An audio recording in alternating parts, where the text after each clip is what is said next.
of the report, and all of you submitted reports before. They get selling your name, professor's name, date of observation, course number, building room number and time, number of students in class. And it was funny from mine and Jason's standpoint, we didn't realize why we had all of that in the header until all of a sudden we're like, how many students have we served? So that's where the number of students comes in. It's like, we know how much of the student body that we're potentially serving based on that number. For the course and number, like I'm going to start looking into it if we work with more lower division classes or more upper division classes, and then maybe asking the professors, like, do you prefer having a SCOT for lower division or upper division, and maybe why? So some of that information is helpful for us, because we get to start drawing questions from it and asking professors.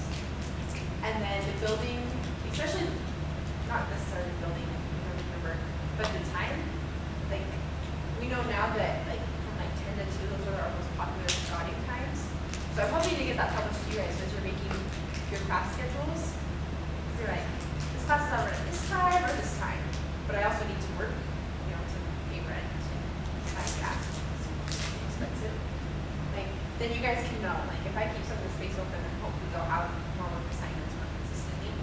So other than that, just, you know, for the notes, make sure you have the times, you have your observations, your comments, and at the end, summary and suggestions. Again, limit suggestions to about like 3 to 5. I don't know, it's sometimes as students when people tell us to do like 10 things, we get overwhelmed. So we don't want to overwhelm the professors. We want to give them a few things that they can work on that might solve a few problems, or a few things that we've noticed as students that probably really irritating professors doing that. How can I bring it up to this professor in a tactful manner so that it changes enough so that the students aren't having any issues with it? So that the professor is willing to accept that and not feel overwhelmed or affronted by it. So what do you guys think is the purpose of an observation? My answer was, to see what the professor doesn't see. Well, he or she is teaching anything more, right? Sometimes that can be good, sometimes it can be bad. Again, I've read both of your guys' reports, and I've read highly speaking people have a very tactful way of saying things so that it is brought up and saying, like, this is what I observed. You know, here's how maybe it can be better. And I'm glad that you guys can do that, because there's some people who like, I don't know, like, if you don't go through these trainings, if you don't realize like professors are people too. You know, this is their job, they're content experts. Not all of them have had training on teaching. So it's new to them that you're trying. I think that's the biggest thing, is just making them aware. And making them aware of possible ways that they can change that or make it better. Along with observations, just a couple of things I wanted to point out was like what are the students doing in your journey? What are the students doing when the professor's up there teaching or having PowerPoint or lecturing? How are the students responding to what is being taught? And how is it being taught? And then it's discussion happening, why or why not.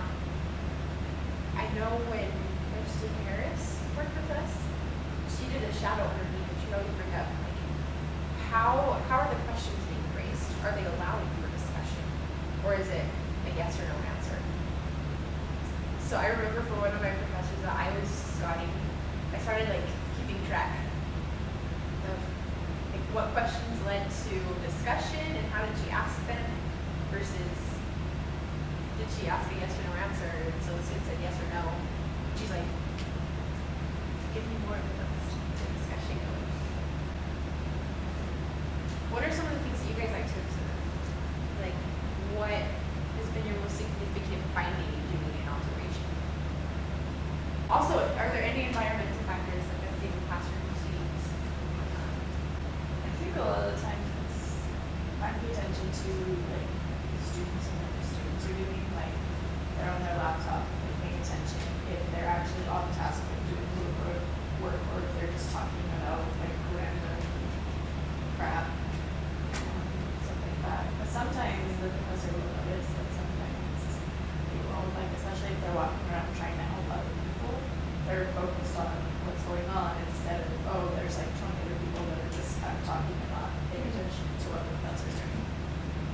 There's a lady at BYU, Lynn Sorensen. She works kind of over the SCOT program over there, and she did this whole presentation on how like you remember the room that you were in. Like most students, if you ask them about a class, they remember where it is. Oh yeah, I was in that building in this classroom and I sat here. Like they remember that because it has a big impact. I mean, of your memory of that class. And so a lot of times, like the lights flicker. Like a lot of times, professionals are like, I'm not gonna, like I just need to ignore it. But all the students are gonna be noticing it. And so, I'm sure I've told you guys this before, but a lot of times, just if a professor isn't acknowledging something that is physically happening within the environment of the classroom, like they need to mention it. So yeah, the light's flickering. If a professor says, the light's flickering, I don't know what's going on, like hopefully they'll fix it. I might let somebody know so they can fix it. Just little things like that. Then all of a sudden the students go, the professor notices it, we're always going to have to deal with it. The professor's going to let somebody know so it gets fixed. And then you kind of go from there so that it gets past that. If not, then the students are going to notice that. But yeah, no, it's interesting. Yeah, the professor acknowledges it, especially some of the sound in some of the rooms. I know we saw trouble in the PE building. We probably still will once they get that opened up again. But sometimes those rooms are really narrow and so it's hard to see, or the technology in that room is really bad, or the acoustics are really bad. And so yeah, sometimes just having a professor bring it up to students and just like saying, if you can't hear me, raise your hand, let me know, we'll try to work on it, or if you need me to clarify or say something again, let me know. Sometimes it's just stuff like that, like the little things. Just acknowledging it on a, we all have to deal with this.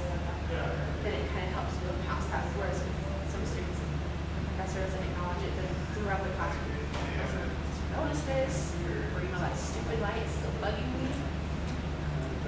So hopefully it helps the professor focus it again over. I put the pictures together, like why we observe. So hopefully that's not happening in classes. So we can catch it, and the professor can hopefully step it up a little bit. PowerPoint, so we're varying the class. I like this one. It's a little comic.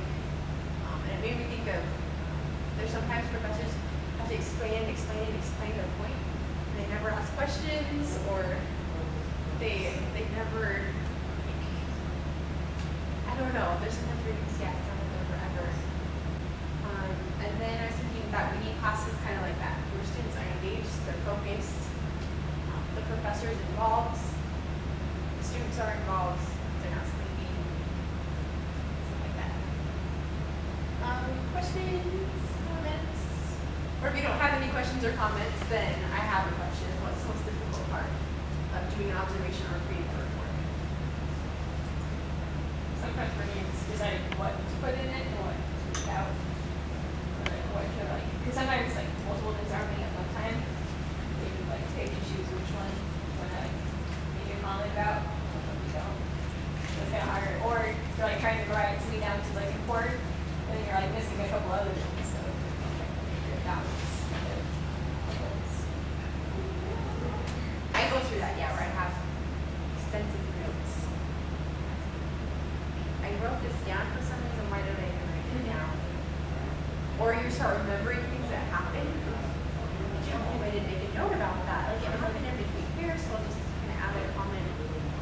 Sometimes I just want to bring the camera in so I can just go through it again. So I can remember what did happen. So when I'm like writing on a report, and you're like, oh yeah, that's what I put that note. So like so many times I'm like, I don't remember what this or I know it's important, but I can't remember what's happening. Or like in class and stuff. So. No. Did you find doing report? I noticed it was kind of hard to decide what we want to put down. And sometimes like I'd start to know something and then it would just go away almost immediately. Well, mention that because you don't know if it's a big thing. I don't know. 5 students are on their laptops, and then all of a sudden the professor's like, hey, everybody put your laptops away. Professor told everybody to put their laptops away. So no, I struggle with that too when writing reports. Because there's some things that just happen and they're not really significant. And it like happens like one time and it doesn't really need what I think I want to start doing is looking for patterns more. And try and find patterns in the classroom. So like if something keeps happening over and over again, it's looking for that instead of just one thing that you're having to do. I always look for transitions. Like that's kind of how I make my pie chart of classroom breakdown. Is based on like when do the transitions happen? Like when is it just housekeeping?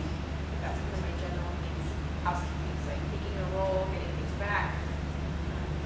Then sometimes that transitions into like review from the last class, which might be like 5 minutes or like 1 minute. I still try to include that in. You know, when does the material happen? If there's an activity, when does that happen? If there's a discussion after the activity, when does that happen? And when does the new activity happen? Sometimes there's so much, so there's like all these transitions, but yeah, it's like that's what I look for. So those are patterns. And everything that we offer is just kind of this is our observation, these are our suggestions, but it's the professor's responsibility to follow through if they're going to. Sometimes we get invited back through a second observation or a focus group, and so you can see whether they've implemented things. Other times it's just they made a decision to take your suggestions and use them. Sometimes they decide not to. That's kind of their call. So yeah, and then just observation comments probably looks familiar. This one report. And then just the summary. And this summary at the end includes suggestions, includes the things that you can't really put into a minute-by-minute observation. Like, I can hear the professor from the back of the room throughout the entire class. So it kind of is happening the whole class time. And you don't want to make these like comments like, I can still hear the professor, I can still hear the professor, I can still hear the professor. Because it gets really repetitive. So if you notice that, like, wow, I was sitting in the back of the room, the professor was really clear, they didn't talk too fast. Like, mention it to them. Give them some positive feedback, as well as some critique. Make some with a few suggestions. So I know that they want the critique, they want the suggestions, and again, be tactful about that and how you present it. Don't come off like you have to change this today. You need to present it in a manner so that they can take it and say, hey, I can use this. Or hey, I can do something about this.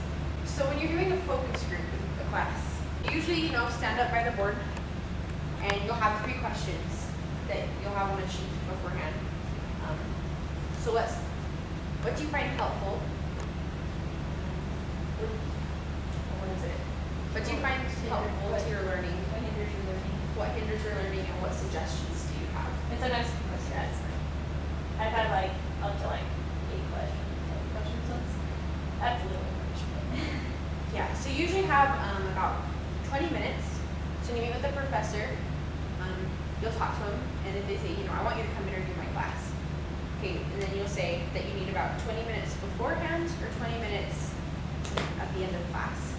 You usually arrange that with them. Sometimes they need a reminder to be like, hey, I'm here to do this interview. The basics are that you'll have those 3 questions, and then you hand out a sheet to everybody in the class, and you say, we're going to take 5 minutes, and you're going to fill this out. So then you have to watch the clock. The timing is kind of very important because you only have so long for each of these things. So about 5 minutes, they'll fill them out and kind of watch the class. If you realize everybody's done, then move on. If not, remind them when there's 1 minute and then at the end. And as soon as they're done filling out individually, you say, okay, get into groups of 4 to 5. I find it best to assign them groups. You kind of walk down, and if there were people over here, you'd be like, you 4 over here are in a group, and then you 3 up front are in a group. You 5 are a group. You 3 right here are a group. Just kind of assign them into groups because it moves a lot faster. Some of them might have study groups, and if they say, can we just get in our study groups? That might be the best option, so they already know kind of who they're with. And then you have them discuss for 5 minutes those same 3 questions and tell one person to write on the back of their paper the things that are brought up in the group discussion. That way you have individual responses, and then on the back, depending on how many groups you have, if you have 5 groups, on the back of 5 papers, there will be things that came up into groups. So they discuss as groups, and then you move to the whole class. And you usually pick one person to write down on the back of their paper everything you ask them to write, like whole class. That way, at the end, when you compile all of them, then you have all of those responses. So then you get up in front of the class. Sometimes you'll have somebody write on the board. If you have somebody with you, they can write on the board. I know Kristen did that for me one time. She was kind of shadowing me. So then at the end, yeah, it's just kind of like, okay, you're going to come back, and then you're up front again, and you ask those same 3 questions. But you're going to time that helps your learning. And you want to be taking notes. Yeah, occasionally you want to take notes as well, and then have somebody writing on the board. Or I've done before where I've written on the board. The big thing is saying something to somebody in the front that can see. Just like, hey, will you turn over your paper and write down, what I write on the board, or what gets written on the board?